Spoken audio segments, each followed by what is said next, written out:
This year has already been a banger for cameras, with some big releases coming out already in January, but let's look even further ahead at 5 of the most anticipated cameras likely to be launched this year.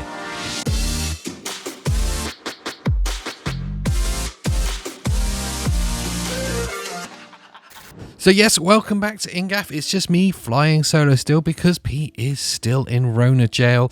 But never fear, I will carry you on a journey of camera delight. I don't even know what I'm saying anymore. I've been here on my own for so long. Anyway, yes, January has started with some big releases, with Canon releasing the R5C. Some big camera announcements already been made.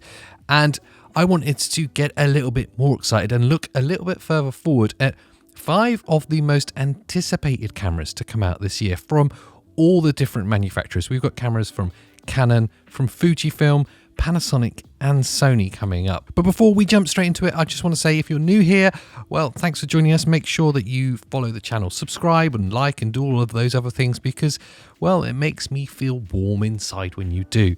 So anyway, let's jump in and look at our first most anticipated camera, and that is the Canon R7. So yes, I'll admit it is a bit of a Canon fest at the moment, but if you're a long-time viewer of the channel, you'll know I'm anything but a Canon fan.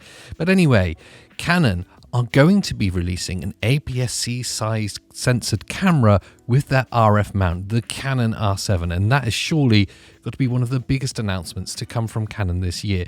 The R7 is what we're hearing it's going to be called, and it will represent a huge change for Canon going forward. It will represent possibly the death of the DSLR for certain, but for definite it will end the EOS M range of cameras, and that's going to be a big deal.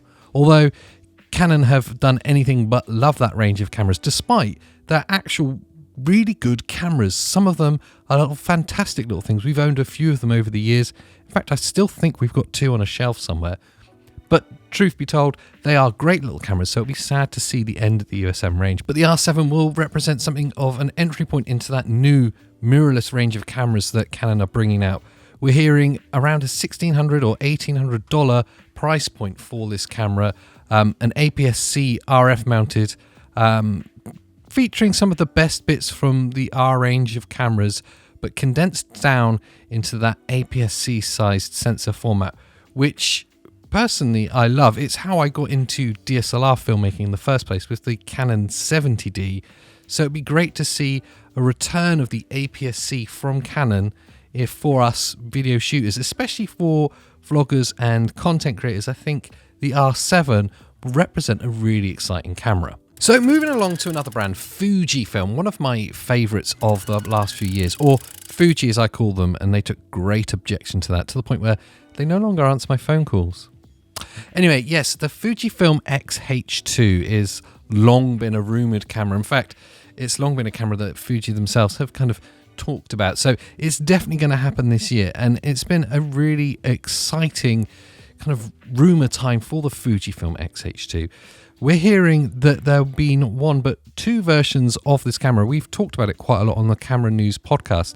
We're going to get a new stacked APS-C size sensor with the Fujifilm X-H2, and we're going to see a second edition of this camera aimed more at vloggers and content creators that doesn't have that stacked APS-C size sensor.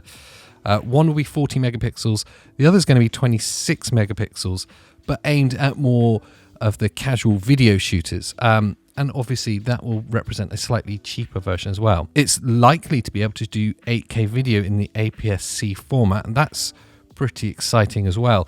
If their previous cameras, like the X-T4 as an example, is anything to go by, the X-H2 is going to represent a really exciting addition to the camera world for us video shooters, because the X-T4 I thought was one of the best APS-C format cameras I've ever used, and probably is still my favourite for video in that format. We're hearing speculation for around a $2,500 price point for this, which on face value seems pretty expensive for an APS-C camera, but we're hearing additions of computational technology. We've got that new 40 megapixel stacked sensor, so I'm sure this camera is going to offer a lot for that money.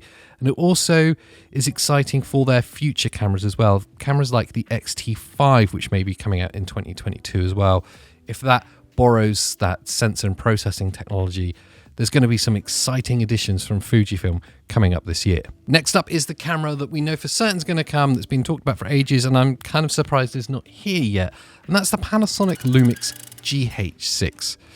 Yes, we saw the update to the GH5 with the GH5 Mark II, which was more of a side update, a side grade rather than an upgrade. GH5 owners weren't impressed with a GH5 II, and there was actually very little reason for them to make a jump over.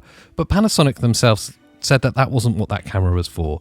The GH5 II was a way for Panasonic to get new users into the Lumix Micro Four Thirds ecosystem. Either way, we know that the GH5 and the GH5 II, respectively, are very, very good video cameras and offer a huge amount for their money. So we're all very excited for the GH6. I personally am keeping a very close eye on this camera. I think it's likely one that I will possibly buy this year to add to our other cameras. We've made a bit of a shift over to Panasonic in recent years. The big thing that everyone's asking, everyone wants to know, and the thing that holds most people back from Panasonic is the autofocus system. Will they stick with the DFD autofocus system, or will they have moved to a hybrid phase detection system by then?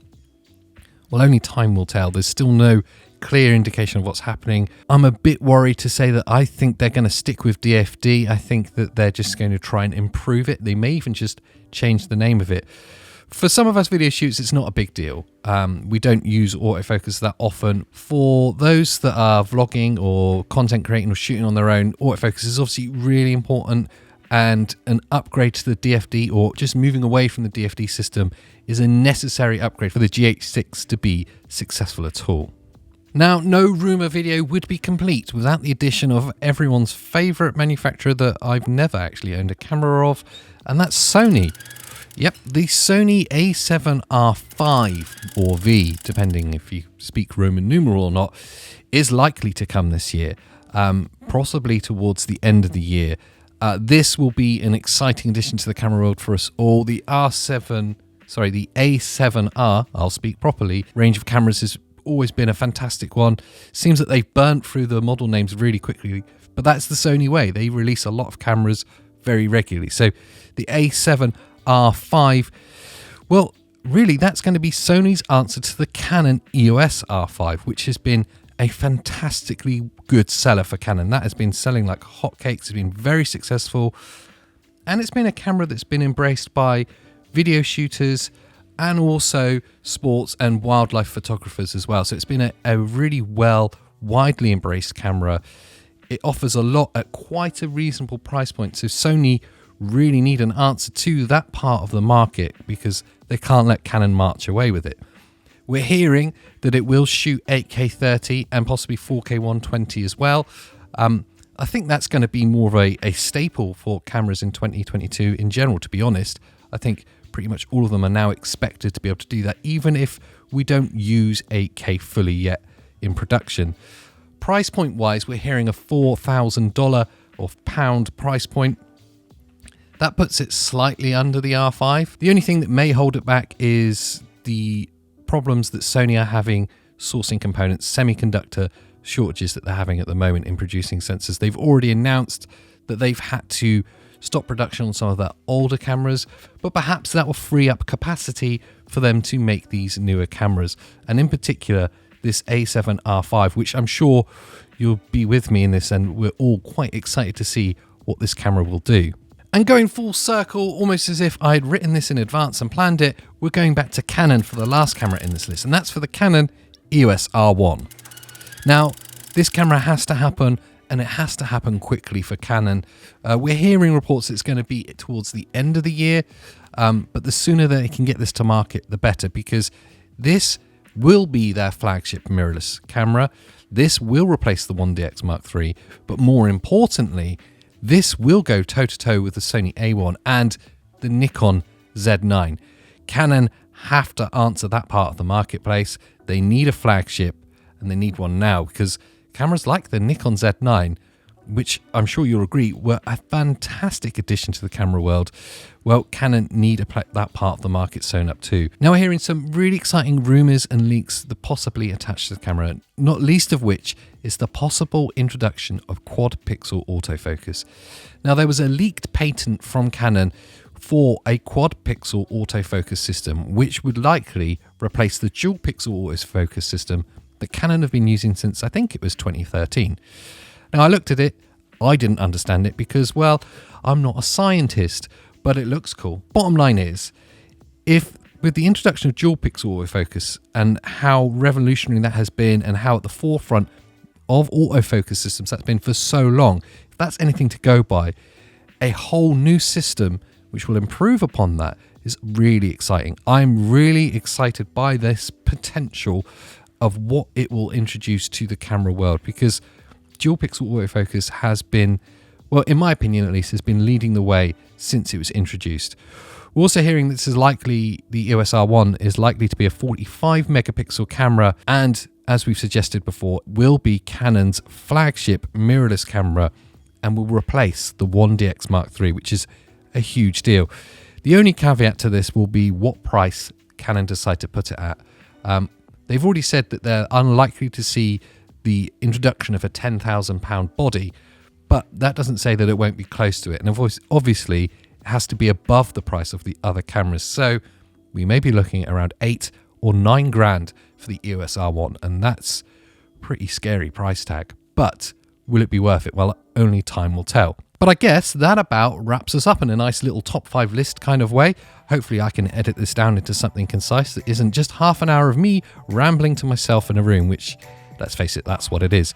And if you like me rambling to myself in a room, or occasionally with my friend Pete when he doesn't have the coronavirus, he's here too. Well, if you like that, then make sure you subscribe or like and follow us in all the other places. It makes us feel good and you'll get more of my face in your life, and that's a good thing. So until the next time, thanks for watching, and I'll see you next time.